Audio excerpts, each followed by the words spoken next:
Hello and welcome to the Ask Natchi show. I'm Natchi Lazarus, and today we are talking about how to create a collaborative workflow for social media within churches and ministries, because many churches around the world are still in a lockdown, and even if they are not in lockdown and they are partially functioning, there are many functions or aspects of social media that are still being done by remote workers because they're not able to come in person and get together in an office. So this is an important topic, and I want to give you 4 steps or 4 things you need to do to get your collaborative functioning going and make it more efficient for your ministry in social media. All right. So first is creating a collaborative plan document. So create a document that will help you put these pieces in place, like who will collaborate with whom, what is the hierarchy that you will follow, who will approve content, who will approve posting, and so on. And also decide on what are the pieces that you're going to collaborate on. For example, are you going to collaborate on content creation, or are you just going to collaborate on posting? Because I know many churches actually create content as a small team. They just a few people get together and put the content together. But where they need collaboration more is actually packaging that content or posting it or promoting it and so on. So decide those pieces and then decide who's going to do it and how the approval process is going to work. This approval process is crucial because people are all over the place. You don't want the wrong message going out. So make sure you have a proper plan. So all this can be put together in a Google Doc or an Excel sheet, and that is something that I call as a collaborative planning document.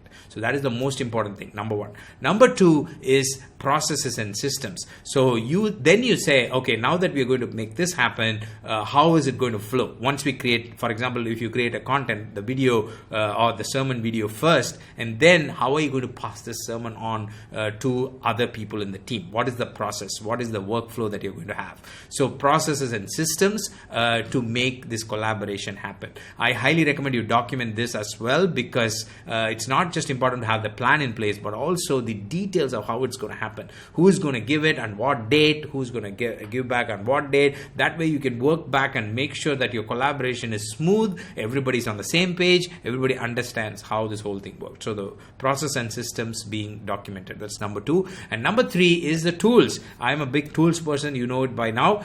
So make sure you have the right tools, collaborative tools. For example, I'll give you a tip. Did you know that on Dropbox, you can literally approve all your videos and your images by giving feedback back and forth. Like if you have a designer or an editor using Dropbox, then you can upload the file on Dropbox, and Dropbox, certain plans have this facility where you can comment on the video with the timestamp. So you basically watch the video on Dropbox, and if it gets to like 3 minutes, you can just pause and give a comment. And the person looking at the video on the other side, using the same Dropbox link, will be able to see the comment on that part. So it makes it very easy for you to edit instructions or comments to your video editor. So use stuff like that. Like Canva has a collaborative facility if you're using design, and Adobe Suite has a collaborative facility. You can store the content in a common place. So there are many tools here. I don't want to go into too much in details,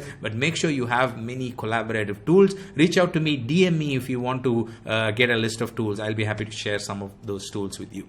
So that's number 3. And finally, number 4 is review. Very important. Listen carefully. When you're collaborating with people, make sure you have constant review. Maybe review at least bi-monthly. If it is weekly is too much for you, maybe have it like fortnightly or at least monthly. Have a review system where you go through how the collaboration is working, make sure everybody's on the same page, there's no gaps, because this is important, because people are remote, they're working independently. If you don't review and correct small things, then that could grow into a bigger challenge at a later point. So make sure you have review. So there you have it. Those are the 4 things that are required for a smooth collaborative workflow of social media processes in your church and ministry. I hope this was useful. If you have any other questions related to strategy on digital or social media, then send it to me. I'll be happy to answer them for you. I'll see you next week with another answer to another question. Until then, you stay connected, stay blessed, and stay very safe. God bless you. Bye-bye.